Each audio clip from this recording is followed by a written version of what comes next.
लेकिन मैं इतना कहना चाहता हूं, ये अथाह समुद्र है, सातों दीप मिला दिए जाएं तो हनुमान चालीसा पे व्याख्या पूर्णता नहीं हो सकती।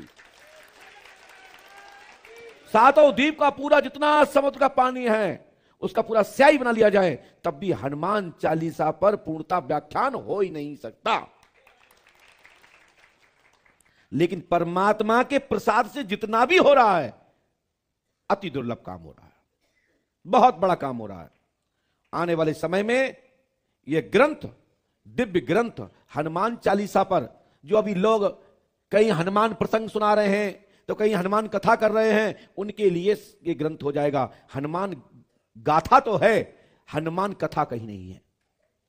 लेकिन हनुमान चालीसा पर यदि विस्तार पूर्वक यह बुक तैयार हो जाए ना तो दिव्य ग्रंथ बन जाएगा और संसार के लिए यह आपकी लेखनी प्रकाशमान होगी। जैसे गीता प्रचलित हो गए, ऐसे हनुमान चालीसा पर भी कई बार पीएचडी की जाए, उसके बाद पीएचडी पे पीएचडी होती जाएगी। हनुमान चालीसा से पूरा सृष्टि का निर्माण रूपी मंडल को नापा जा सकता है।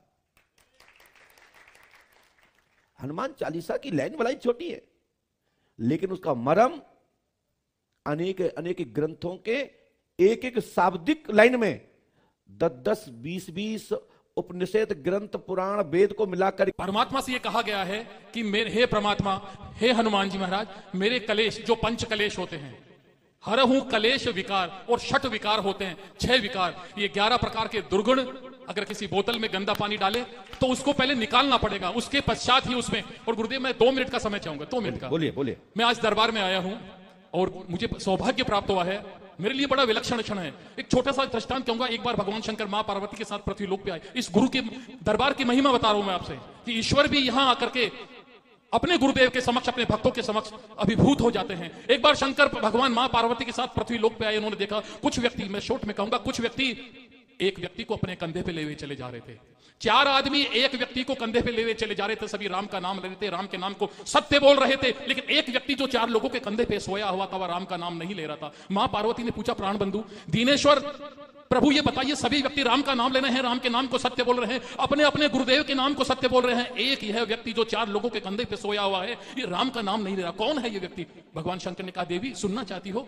ये पृथ्वी लोक है, तुम क्या करोगी? नहीं स्वामी, मुझे बताइए कौन है? निर्लज्ज व्यक्ति। जी हाँ, निर्लज्ज, जो राम का नाम नहीं ले रहा था, अपने गुरुदेव की जयकार नहीं कर रहा था। कहा, सुनना चाहती हो? इस व्यक्ति का राम निकल चुका है। और जिसका राम निकल जाता है, गुरुदेव के सत्संग में आकर, प्रभु के सत्संग में आकर जो ने ले प्रभु का नाम और कहते भगवान उस मानुष का निकल गया है राम, तो इसके हृदय से राम निकल चुका है, इसके हृदय से राम निकल चुका। ये कभी राम का नाम नहीं ले सकता। इसी प्रकार हम हमारे गुरुदेव के सत्संग में आते हैं, प्रभु के सत्संग में आते हैं, एक बार राम का नाम लेंगे, लगेगा हजारों बार, हजारों मुख से राम का नाम निकल चुका है।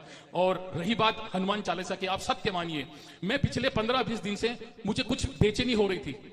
मैं गुरुदेव का नाम भी सुना, महिमा भी सुनी, लेकिन मैं महात्मा गांधी मेडिकल कॉलेज में डायरेक्ट भी रहा और पत्रकार भी, तो दोनों सब्जेक्ट ऐसे हैं तो थोड़ा सा ध्यान विमुख हो जाता है। लेकिन जब मैं यहां आया गुरुदेव के समक्ष, मैंने कहा ये हनुमान चालीसा 15 दिन से थोड़ा सा मन बड़ा विचलित हो रहा है। लेकिन जैसे ही आपने, मैंने कहा कि मुझे राय नहीं, मेरी सामर्थ्य नहीं, मेरी औकात नहीं, मैंने आशीर्वाद चाहा और सत्य मानिए न जाने कहां से एक प्रेरणा हुई, लगा अभी उड़ के जाऊं और तुरंत इसको लिखने बैठ जाऊं। आशीर्वाद में, गुरुदेव के आशीर्वाद में जो चमत्कार मुझे मिला उसकी मैं वर्णन नहीं कर सकता। गुरुदेव, शब्द मेरे पास अधिक नहीं है, केवल मैं आपकी प्रार्थना कर सकता हूं आपसे आशीर्वाद के लिए, लेकिन शब्द मेरे पास अधिक नहीं है। प्रणाम। जय हो। बैठिए बैठिए, स्वागत स्वागत। बहुत सुंदर। आज का दरबार में हमारे साइंस से संबंधित भी एक बात सामने आ गई। साइंस का और पत्रकारिता, ये नारद और डॉक्टर्स दोनों हो गए हैं। अच्छी बात है। बिना जाने किसी को भी उतना नहीं समझना चाहिए जितना समझ रहे हैं। हर व्यक्ति को परीक्षण करना चाहिए। देवी देवता भी समय समय पर परीक्षण करते हैं, स्पर्श करते हैं, जानना चाहते हैं कि जो व्यक्ति सामने बैठा है वो उस विषय का मास्टर है या नहीं, उस विषय का डॉक्टर है कि नहीं, उस विषय का विद्यार्थी है कि नहीं।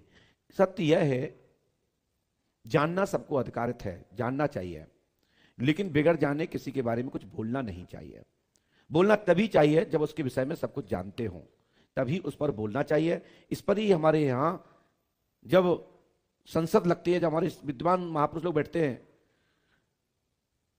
जब उस पर विचार होता है, मंथन होता है, तब उसमें ये बात निकल के आती है कि अमुक व्यक्ति इस विषय का डॉक्टर है, इस विषय का मास्टर है, इस विषय का आचार्य है।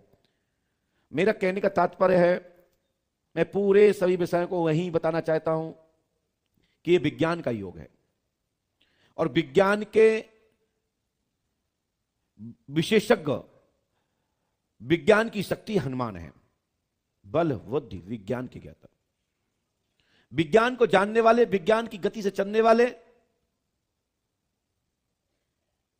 पल झपकते ही कितना बड़ा विकराल विराट स्वरूप धारण करने वाले और सूक्ष्म हो जाने वाले।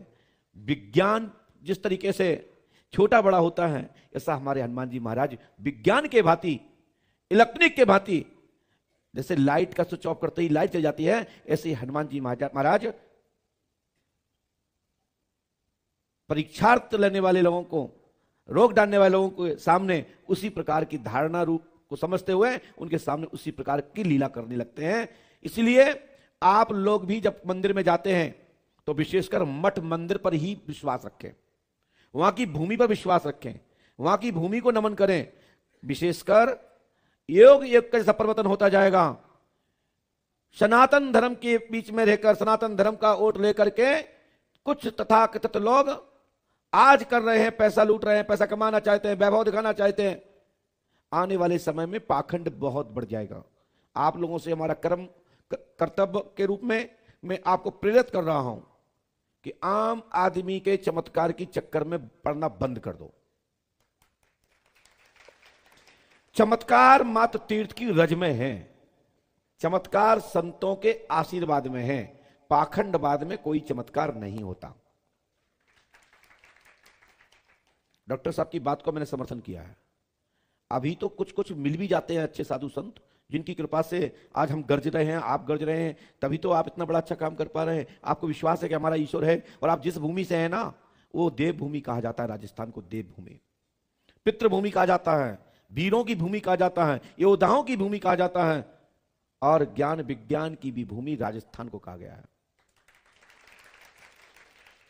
राजस्थान में विशेषकर जितने भी योद्धा वीर गति को हुए हैं राष्ट्रहित में, वो सब देवता बने हैं। देवता राजस्थान में आदमी तो छोड़ो, जिस वाहन पर चलते वो भी पूज गया। राजस्थान में एक ऐसा स्थल भी है भैया, मोटरसाइकिल पूजती है। हाँ देख लो, सुन लो, मैं जो बात कहता हूं ठोके कहता हूं, प्रमाण से कह रहा हूं। परंतु पूरी भारत भूमि ईश्वर की भूमि है। बुंदेलखंड ऋषियों की भूमि है, संतों की भूमि है, और ये भारत खंड ईश्वर की भूमि है, भगवान की भूमि है। ये मेरा फर्क है। मैं तो हर जिले को बांट सकता हूं किस जिले में किसकी भूमि है, लेकिन भारत में जो भारत खंड है, जो विश्व रूपी जो चित्र है, उसमें भारत का जो नक्शा है, ये भगवान की भूमि है, योग की भूमि है, भोग की भूमि नहीं है। भारत भूमि तो है जो कर्म भूमि है, योग भूमि है, पराशक्ति की भूमि है, दिव्य शक्ति की भूमि है, मातृ शक्ति की भूमि है। अन्य जो भी देश है वो कर्म भूमि नहीं है, भोग भूमि है। इसलिए हम लोग बड़े भाग्यशाली हैं, ऋषियों की संतान है, राम कृष्ण की संतान है। जो नहीं मानते हो उनके लिए नहीं कह रहे हैं, वो किसी और के भी हो सकते हैं। अंथा मत लेना, नहीं तो सुबह कहा अरे नहीं हम तो दद्दा के हैं, हम उनके है ही नहीं। भैया तुम दद्दा ही क्यों होंगे, हम पहले भी तो कह रहे हैं। विशेषकर जो हमारे पास आते हैं वो राम और कृष्ण की संतान आते हैं, ऋषियों की संतान आते हैं।